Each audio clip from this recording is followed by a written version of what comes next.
Halo semuanya, Assalamualaikum warahmatullahi wabarakatuh. Alhamdulillahirrabbilalamin. Wabihi nasta'in wa ala umuri dunia wadin. Wassalatu wassalamu ala asrafil anbiya'i wal mursalin wa ala alihi washabihi ajmain amma ba'du. Puji syukur kehadirat Allah Subhanahu wa taala yang telah memberikan kita beribu-ribu macam nikmat, di antaranya nikmat kesehatan walafiat, sehingga teman-teman semua bisa menonton video dalam keadaan sehat walafiat juga.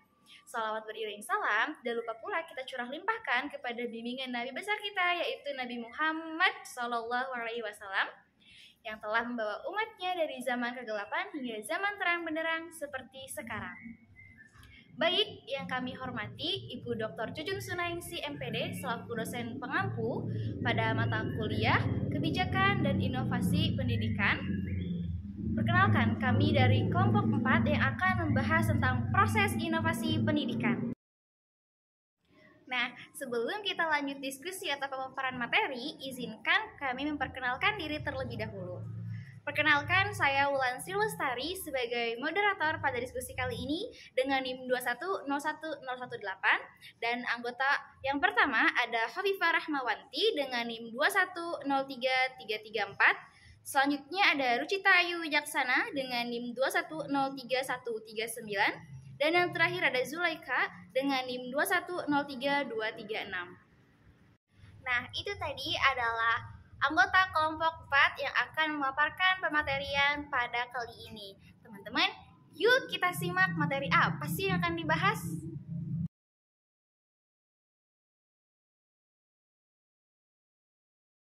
Baik, di sini saya akan menjelaskan tentang pengertian proses inovasi pendidikan dan juga diskusi pendidikan.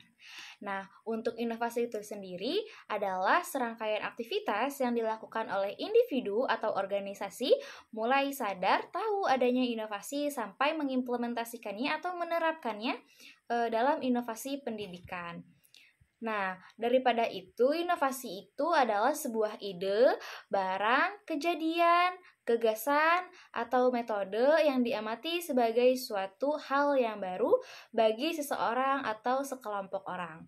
Jadi, baik berupa hasil invensi atau discovery yang diadakan untuk mencapai tujuan tertentu. Selanjutnya, baru bisa kita artikan bahwa inovasi ini mengandung ketidaktentuan. Artinya sesuatu yang mengandung berbagai alternatif.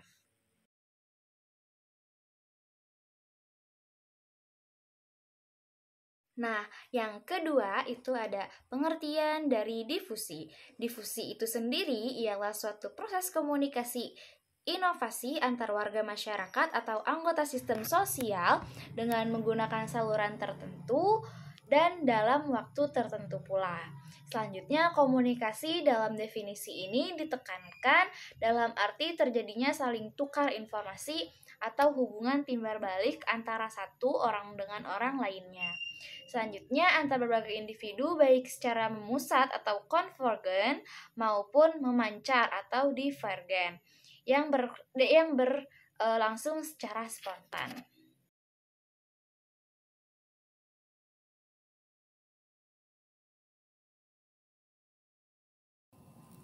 Selanjutnya ada elemen difusi inovasi.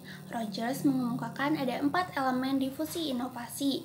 Yang pertama ada inovasi. Inovasi ialah suatu ide, barang, kejadian, metode yang diamati sebagai suatu yang baru bagi seseorang atau sekelompok orang, baik berupa hasil invensi atau discovery yang diadakan untuk mencapai tujuan tertentu. Yang kedua ada komunikasi dengan saluran tertentu. Komunikasi dalam difusi inovasi ini diartikan sebagai proses pertukaran informasi antara anggota sistem sosial, sehingga terjadi saling pengertian antara satu dengan yang lain. Difusi adalah salah satu tipe komunikasi yang menggunakan hal yang baru sebagai proses bahan informasi.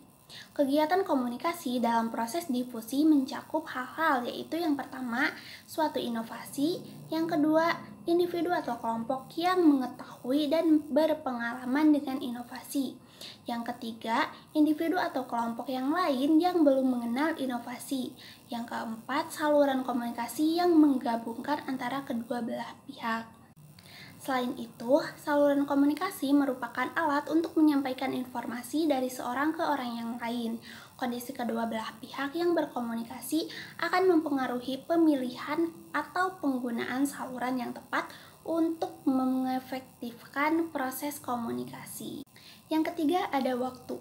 Waktu adalah elemen yang paling penting dalam proses difusi, karena waktu merupakan aspek utama dalam proses komunikasi. Tetapi banyak peneliti komunikasi yang kurang memperhatikan aspek waktu, dengan bukti tidak menunjukkan secara eksplisit variabel waktu. Mungkin hal ini terjadi karena waktu tidak secara nyata berdiri sendiri, terlepas dari suatu kejadian. Tetapi waktu merupakan aspek dari setiap kegiatan. Peranan dimensi waktu dalam proses difusi terdapat pada 3 hal, yaitu yang pertama proses keputusan inovasi, yang kedua kepekaan seseorang terhadap inovasi, dan yang ketiga kecepatan penerima inovasi.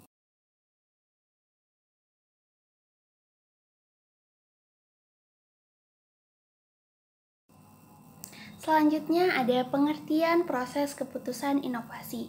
Proses keputusan inovasi ialah proses yang dilalui atau diambil individu atau unit pengambil keputusan yang lain, mulai dari pertama tahu adanya inovasi, kemudian dilanjutkan dengan keputusan setuju terhadap inovasi, penetapan keputusan menerima atau menolak inovasi, implementasi inovasi, dan konfirmasi terhadap keputusan inovasi yang telah diambilnya. Proses keputusan inovasi bukan kegiatan yang dapat berlangsung seketika, tetapi merupakan serangkaian kegiatan yang berlangsung dalam jangka waktu tertentu. Sehingga individu atau organisasi dapat menilai gagasan yang baru sebagai bahan pertimbangan untuk selanjutnya akan menolak atau menerima inovasi dan menerapkannya.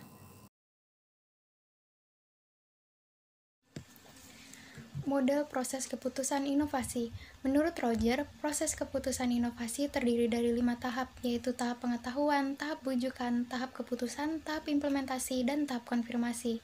Yang pertama yaitu tahap pengetahuan atau knowledge. Proses keputusan inovasi dimulai dengan tahap pengetahuan, yaitu tahap pada saat seseorang menyadari adanya suatu inovasi dan ingin tahu bagaimana proses inovasi tersebut. Pengertian menyadari dalam hal ini bukan memahami, tetapi membuka diri untuk mengetahui inovasi. Yang selanjutnya yaitu tahap bujukan atau persuasion. Pada tahap persuasi dari proses keputusan inovasi, seseorang membentuk sikap menyukai atau tidak menyukai terhadap inovasi. Jika pada tahap pengetahuan, proses kegiatan mental yang utama bidang kognitif, maka pada tahap persuasi yang berperan utama yaitu bidang afeksi atau perasaan. Seseorang tidak dapat menyenangi inovasi sebelum ia tahu lebih dulu tentang inovasi. Selanjutnya yang ketiga yaitu tahap keputusan atau decision. Tahap keputusan dari proses inovasi berlangsung jika seseorang melakukan kegiatan yang mengarah untuk menetapkan, menerima, atau menolak inovasi. Menerima inovasi berarti sepenuhnya akan menerapkan inovasi. Sedangkan menolak inovasi berarti tidak akan menerapkan inovasi. Tahap yang keempat yaitu tahap implementasi. Tahap implementasi dari proses keputusan inovasi terjadi apabila seseorang menerapkan inovasi. Dalam tahap implementasi ini berlangsung keaktifan baik mental maupun perbuatan. Keputusan penerima gagasan atau ide baru dibuktikan dalam praktik. Pada umumnya, implementasi tentu mengikuti hasil keputusan inovasi, tetapi dapat juga terjadi karena sesuatu hal sudah memutuskan menerima inovasi tidak diikuti implementasi. Biasanya hal ini terjadi karena fasilitas penerapan yang tidak tersedia. Tahap yang kelima yaitu konfirmasi atau confirmation. Dalam tahap konfirmasi, seseorang mencari penguatan terhadap keputusan yang telah diambilnya. Ia dapat menarik kembali keputusannya jika memang diperoleh informasi yang bertentangan dengan informasi yang semula. Tipe keputusan inovasi. Tipe keputusan inovasi ada 4. Yang pertama yaitu keputusan inovasi opsional. Keputusan inovasi opsional ialah individu yang berperan sebagai pengambil keputusan untuk menerima atau menolak suatu inovasi. Yang kedua yaitu keputusan inovasi kolektif.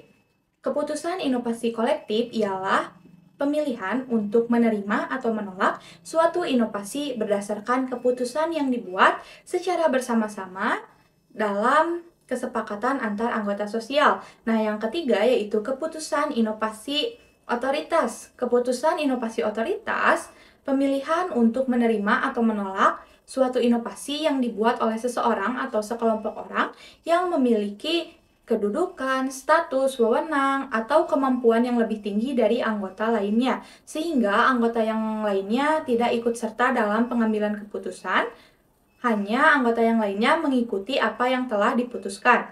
Kemudian yang keempat, keputusan inovasi kontingensi. Keputusan inovasi kontingensi ialah pemilihan untuk menerima atau menolak suatu inovasi baru dapat dilakukan setelah ada keputusan inovasi yang mendahuluinya. Model proses inovasi pendidikan menurut Rogers tahun 1983. Yang pertama yaitu tahap permulaan atau initiation stage. Pada tahap ini terjadi kegiatan pengumpulan informasi, konseptualisasi, dan perencanaan untuk menerima inovasi. Semuanya diarahkan untuk membuat keputusan menerima informasi. Nah, tahapannya yaitu ada agenda setting.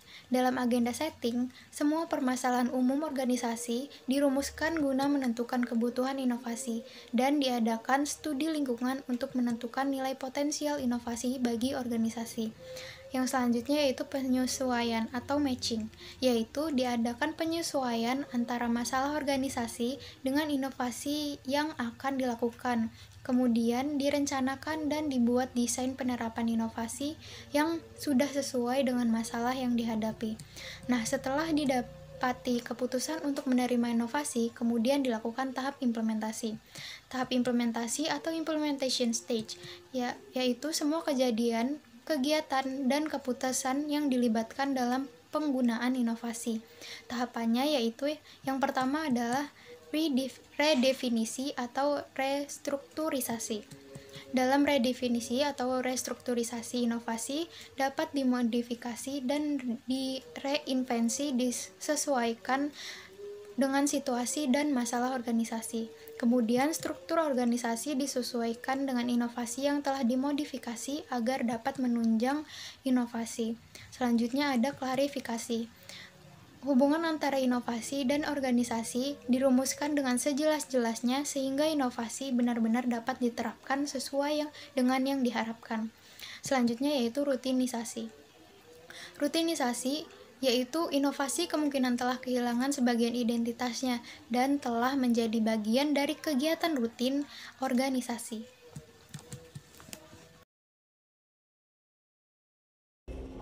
Faktor-faktor yang mempengaruhi proses inovasi pendidikan. Yang pertama yaitu faktor kegiatan belajar mengajar, yang menjadi kunci keberhasilan dalam pengelolaan kegiatan belajar mengajar, yaitu kemampuan guru sebagai tenaga profesional.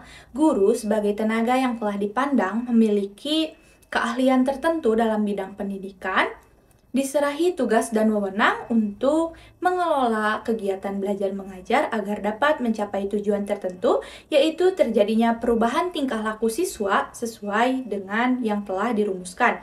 Yang kedua yaitu faktor internal dan faktor eksternal. Faktor internal yang mempengaruhi yaitu siswa. Siswa sangat berpengaruh terhadap inovasi karena siswa sebagai pihak pusat perhatian dan bahan pertimbangan dalam melaksanakan berbagai inovasi kebijakan pendidikan. Kemudian ada faktor eksternal yang berpengaruh dalam proses pendidikan yaitu orang tua. Orang tua sebagai penunjang secara moral membantu dan mendorong kegiatan siswa untuk melakukan kegiatan belajar maupun sebagai pengadaan dana. Kemudian yang ketiga yaitu sistem pendidikan. Dalam penyelenggaraan pendidikan di sekolah diatur dalam aturan yang telah ditentukan oleh pemerintah. Di Indonesia adalah Departemen Pendidikan Nasional yang mengatur seluruh sistem berdasarkan ketentuan yang berlaku. Nah, itu tadi penjelasan dari kelompok kami. Selanjutnya di sini saya akan membacakan kesimpulan dari yang telah dijelaskan penjelasan oleh para pemateri. Nah, kesimpulannya itu, melalui pemahaman proses difusi inovasi dalam organisasi akan mempermudah dalam memahami difusi pendidikan mengingat komponen-komponen pelaksanaan pendidikan merupakan suatu organisasi. Selanjutnya, proses keputusan inovasi adalah proses yang harus dilalui individu untuk mengambil suatu keputusan mulai tahu adanya inovasi. Dilanjutkan keputusan setuju terhadap inovasi, penetapan keputusan menerima atau menolak adanya inovasi, implementasi inovasi, dan konfirmasi terhadap keputusan inovasi yang diambilnya. Dengan demikian, keputusan inovasi merupakan perbedaan dengan tipe keputusan yang lain, dimulai adanya ketidaktentuan dan ketidakpastian tentang sesuatu inovasi tersebut. Baik, semuanya itulah pemaparan dari kelompok kami. Billahi taufiq wal hidayah. Wassalamualaikum warahmatullahi wabarakatuh. See you, bye-bye.